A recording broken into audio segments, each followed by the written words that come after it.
आप समझ व्यवस्था बना रहा हूँ भैया जी, हाथ जोड़ रहा हूँ।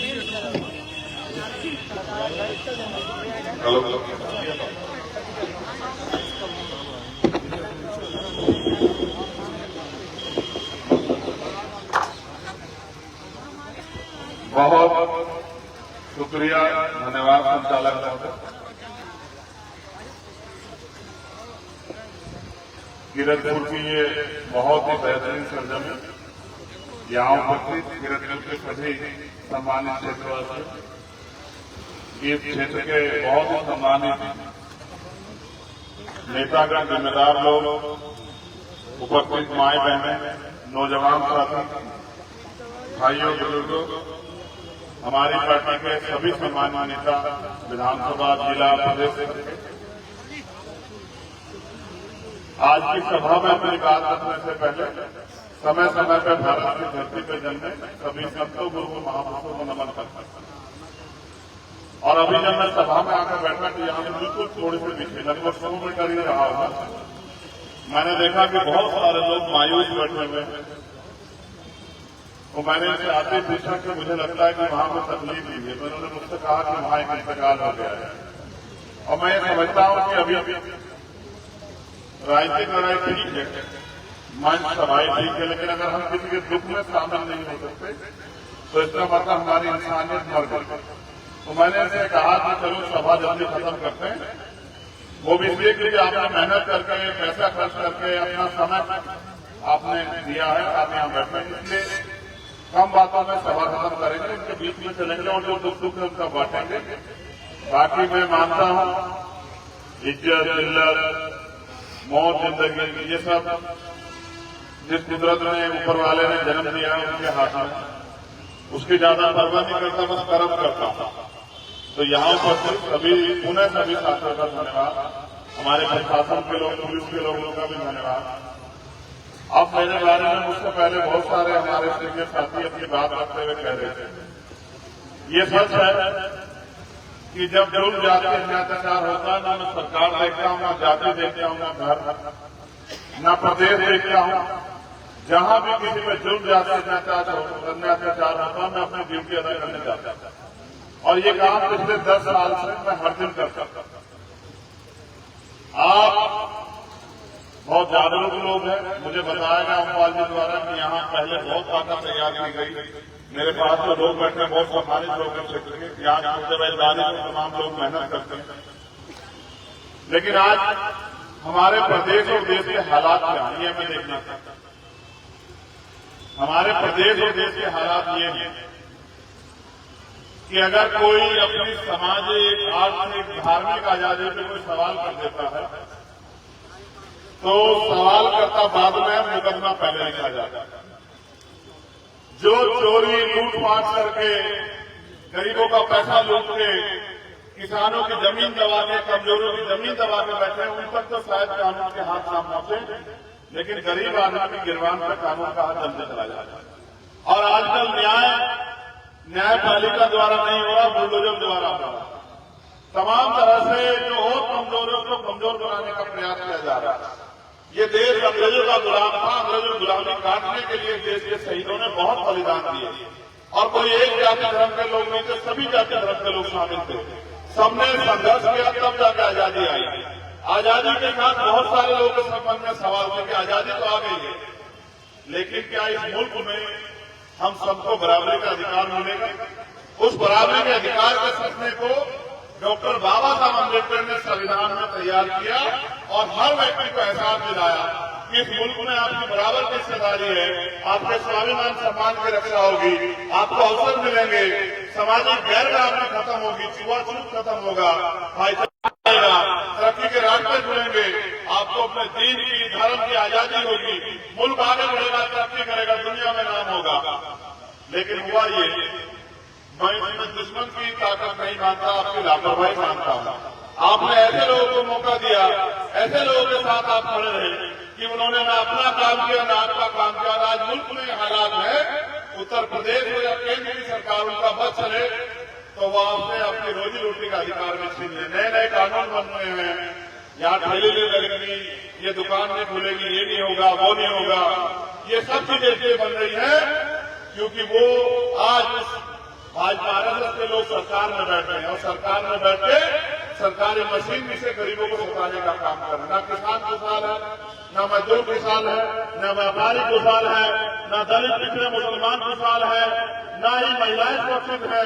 रोज रेप हत्याएं हो रही है और हम जाए तो जाए कहां? जाते हैं थाना कचहरी में तो पुलिस के अधिकारी बेचारे करना भी चाहे तो सरकार के नेता का मंत्री का फोन आता है कि चुप रहो, जो हम कह रहे हैं करो। आज हालात ऐसे हैं, लोग बेबस है, लाचार है, नौजवान पढ़ लिख के बेरोजगार घूम रहा है, भर्ती आती नहीं है, घोटाले हो जाते हैं। कोई भर्ती आ जाए तो 69,000 शिक्षक भर्ती कर आरक्षण में घोटाले हो जाते हैं। और हालत तो ये है, ये भी नहीं पता जो आज पुलिस के लोग हमारे खड़े हैं कि इनकी नौकरी भी कितने दिन की है। आज ये भी नहीं पता कि कब सस्पेंड हो जाए या कोई नया नियम आके इनको भी बाहर कर दे। तमाम अधिकारी कर्मचारी सब लोग परेशान हैं और सब चाहते हैं कि मुक्ति मिले, मगर मुक्ति कैसे मिलेगी? जब वो सत्ता में बैठे हैं, सत्ता में बैठ के आपको फिर थोड़ा खिलाएंगे, सत्ता में बैठ के तो इंतजाम करेंगे। उनको और मीडिया के लोग सुरक्षित नहीं है। कोई अगर मीडिया का साथी ईमानदार से पत्रकारिता करना चाहे तो उसको भी नहीं पता कि सामने से जेल में रहेगा, घर में रहेगा, उसको भी नहीं पता। कई पत्रकार अभी परसों एक पत्रकार पीटे गए और वो पत्रकार गुप्ता जी कोई थे बेचारे और वो वीडियो करके कह रहे थे कि एक पत्रकार को पीटे थे, मैंने वीडियो बनाई तो मेरा फोन तोड़ दिया और 4-5 अधिकारियों ने मुझे पीटने का काम किया। हालात ऐसे हैं, सब बेबस है, लाचार है, सोचते हैं कि हो क्या। मगर मैं समझता हूं इससे बुरे बुरे समय देश में देखते हैं। एक ऐसा भी दौर था कि देश में अंग्रेजों के राज में बहुत आजादी नहीं थी, न पढ़ने की, न लिखने की, न आगे बढ़ने की। हमने तब भी संघर्ष किया, हम तब भी लड़े और इन हालातों से भी हम लोग निकल जाएंगे अगर हम बुनियादी फैसले समझदारी से करने लगे। आप मेरे बारे में जानते हैं, मैंने 16 महीने जेल काटी, कोई चोरी डाका डाल कर नहीं काटी, बस अपने लोगों के लिए लड़ रहा। और मैंने देश भर में कहीं भी, अगर आप मेरा काम उठा के गिनने लग जाओगे तो आपके दिन पूरे हो जाएंगे, लेकिन शायद आप मेरे आंदोलन ना पढ़ पाए। मैंने इतने आंदोलन मुल्क में किए। जब भी कहीं किसी के साथ अन्याय हो, चाहे 2 अप्रैल का अन्याय हो, चाहे उन्नाव की घटना हो, चाहे हाथरस की घटना हो, चाहे CNPR NRC का मामला हो, और मुझे बड़े दुख के साथ कहना पड़ा, जिनको नेता आपने बनाया, जिनको सींचा आपने, जिनको ताकत दिया आपने, जिन लोगों को आपके लिए आगे खड़ा होना चाहिए था, जिनको आपने जमीन से उठाकर सर पर उठाया, जब आपने मुसीबत आई आपकी आवाज उठाने वाला कोई नहीं था। आप समाज में देख रहे थे कोई आपकी आवाज उठा। एक ऐसा भी बनाया उत्तर प्रदेश में कि उत्तर प्रदेश के आज के मुख्यमंत्रियों में 2022 से पहले तो उन्होंने कहा ऐलान करके कि मुसलमानों ने तो अपनी बेटियों को, अपनी बहनों को, अपनी पत्नियों को सड़क पर बिठा दिया, खुद घर में घुसकर रजाई में बैठे। ऐसा समझ लिया और ऐसा समझ भी देखा कि जब किसानों के साथ अन्याय हुआ लखीमपुर में, बीजेपी के एक नेता पर गाड़ियां चढ़ा देते हैं तो पुलिस के सहारे से सब लोग को जाने में रोक दिया जाता है। मैं वहां भी 7 घंटे मोटरसाइकिल चला कर पहुंचा और मेरा प्रयास यही था कि जब कल मेरा सामना हो आप लोगों को तो मैं कम से कम आप मिलाकर कह पाऊंगा कि जब आपके साथ कोई अन्याय हुआ तो चंद्रशेखर घर में नहीं बैठे। जब दिल्ली में NPR NRC की लड़ाई हुई तो मुझे जबरन पकड़ के कानून व्यवस्था में मेरा भरोसा इसलिए टूटा कि मैं निर्देश होते हुए मुझे जेल भेज दिया गया, ये कहते हुए कि मैंने भड़काऊ भाषण दिया। 29 दिन में जेल में रहा, खूब लाठियां खाई, अन्याय सहा। उसके बाद आया तो मुझे कोर्ट ने ऑर्डर दिया कि आप दिल्ली में नहीं रहोगे, आपको दिल्ली छोड़ के जाना पड़ेगा उत्तर प्रदेश 24 घंटे के अंदर। ये हमारा मुल्क है, हम टैक्स देते हैं, हम अपनी जीवन लगाते हैं। किसान मजदूर लोग बिल्डिंग बनाने में अपनी मेहनत लगाते हैं, पसीना लगाते हैं और जैसे आपने कहा कि आप दिल्ली नहीं रहोगे, दिल्ली देश की राजधानी है, मैं नहीं रहूंगा तो कौन रहेगा? मैं 24 घंटे अड़ा रहा दिल्ली में और ये ऐलान करके आया कि पूरे 5,000 साइन बाग बना के आपको आपके अन्याय के खिलाफ रोकने के इस लड़ाई को मजबूत करेंगे। और आया सबसे पहले घर नहीं गया, नेटोर गया, जहां सीधी गोलियां मारी गई। आप जानते हैं, देखो मैं पुलिस को इसमें ज्यादा नहीं कहता, पुलिस सरकार की होती है। आज जिनकी सरकार उनके साथ में काम करके दलाल आ जाएगी, आपके साथ में काम करेंगे। मैं पुलिस को एडमिनिस्ट्रेशन को कुछ नहीं मानता, ये तो नौकर लोग हैं, सरकार की नौकरी करते हैं, अपने बच्चे पालना है इनको, ये क्या कर सकते हैं इससे ज्यादा? ये अगर कुछ करना भी चाहे तो इनके हाथ बांधे हुए, इनसे मुझे कोई ज्यादा शिकायत नहीं है। मैं मानता हूं मैंने सरकारें भी देखी है। फिर मैं यहाँ से चला गया और देश भर में जहां भी अन्याय हुआ, यहीं आपके यहाँ बराबर में एक जिला पड़ता, वहां तबरेज है, उसमें टंकी में बांध के मार दिया गया, 2 फुट की टंकी में, कहते हैं कि सुसाइड कर दिया। उसके परिवार ने उनसे कहा कि भाई आप आ जाओ, उसकी लड़ाई लड़ने फैक्ट्री ले गया और उनका मुकदमा दर्ज करा पुलिस के खिलाफ, पुलिस के अधिकारियों के खिलाफ। जितनी मेरे अंदर हिम्मत थी, चाहे नासिर जुनैद की हत्या हो, चाहे यहाँ इंद्रशेखर के साथ अभी हत्या हो गई, एक मिस्त्री को मार दिया गया, जितनी मेरे अंदर हिम्मत है और जहां जहां यही बिजनौर में एक बेटी के साथ रेलवे स्टेशन के पास अन्याय हुआ, जहां मेरे अंदर हिम्मत में मैं गया और लड़ा। लेकिन अब मुझे ऐसा लगता है कि ये लोकतंत्र है, सड़कों पर आवाज उठाता है, मीडिया जितना छाप सकते छाप देती है, लेकिन जिनको जवाब देना है वो जवाब नहीं देते, क्योंकि सड़क पटल नहीं है। इस देश में अगर ताकत है प्रदेश के अंदर तो विधानसभाओं में, सदन में, क्योंकि कानून वहां बनते हैं, कानून वहां से इम्प्लीमेंट होते हैं और सवाल का जवाब सरकार को वहां देना पड़ता है। या फिर संसद में ताकत है, कानून वहां से बनते हैं, कानून वहां से लागू होते हैं और कानून आपको मानने पड़ते हैं। और कानून में कितनी ताकत है आप जानो। कोरोना काल आया तो पुलिस सरकार ने कहा कि 8 बजे के बाद कोई घर से बाहर नहीं निकलेगा, आप लोग घर में बैठे। कानून आया कि 500 रुपये जुर्माना लगेगा और मास्क नहीं पहना होगा, आपने माना। कानून यहाँ नहीं बनते, कानून सरकारें बनाती है। इसलिए मैं अपने लोगों को समझाने के लिए निकला हूँ। आपके पास नगीना जो पार्लियामेंट है, ये 3 चुनाव यहाँ होंगे, नगीना पार्लियामेंट, और मीडिया के साथ भी यहाँ, और पता नहीं आप किस तरह लिखेंगे मैं नहीं जानता। पहला परिणाम यहाँ समाजवादी पार्टी में यशवीर सिंह बने हैं, कितना काम किया है आपके क्षेत्र में आप कर जानते हैं, और आपके लिए क्या किया है ये आप जानते हैं। कभी आपने पूछा तो मुझे बताना। फिर दूसरा चुनाव भारतीय जनता पार्टी जीती, यशवंत सिंह कितना काम किया, क्या विकास किया, कितने स्कूल बनाए, कितने कॉलेज बनाए, कितनी फैक्ट्री लगवाई, कितने लोगों को रोजगार दिया, आप मुझे। फिर तीसरे एमपी आपने गठबंधन के बनाए। मैं यहाँ नेता के हैसियत से नहीं, आपके क्षेत्र की लड़ाई लड़ने के हैसियत से पूछ रहा हूँ। अभी आपने तीसरे एमपी गठबंधन के बनाए, आप बताओ आप नेता किस योग्यता में चुनते हो? इसलिए कि उसे डरा दो, उसे जिता दो, उससे डर जाओ, उससे डर जाओ, या इसलिए कि ये नेता सदन में जाके आपकी लड़ाई लड़े, आपके दुख सुख में आपके साथ खड़ा हो, जब आपके साथ अन्याय हो आपकी आवाज उठाए, ये सोच के नेता तय करते हो, या किसी को हराना जिताने तय करते हो? ये लोकतंत्र है। किसी को हराना जिताना बंद करो, अपनी ताकत बनाना शुरू करो। अगर आपको ताकत नहीं होगी तो जुर्म जाति अत्याचार होंगे। और मैं जिनको गुरु माता मान्य काशीराम साहब वो कहते थे कि लोकतंत्र में जिनके पास ताकत नहीं होती उनकी बहन बेटे का अपमान भी होता है, उनके साथ जुर्म जाति भी होती है और उनके हाथ ऐसे फैले हुए होते हैं। सरकार राशन देके आपके वोट को लूट रही है। ये वोट बाबा साहब अम्बेडकर की 4 बच्चों कुर्बानियों से मिला है। अगर वास्तविकता में आप चाहते हैं देश में आजादी रहे, सामाजिक, धार्मिक, आर्थिक आजादी रहे और आने वाले कल में राजनीतिक आजादी रहे, आपके यहाँ से एमपी एमएलए बने, प्रधान सरपंच बने, बीडीसी मेंबर, जिला पंचायत आपके यहाँ चुनाव हो नगर पालिका के, तो फिर आपको ये लोग जो आपके वोट लेके काम नहीं करते, आप इनको टक्कर आपको देनी पड़ेगी। अगर आप इनको टक्कर नहीं दोगे तो फिर आप अपनी समस्याओं के जिम्मेदार खुद रहेंगे।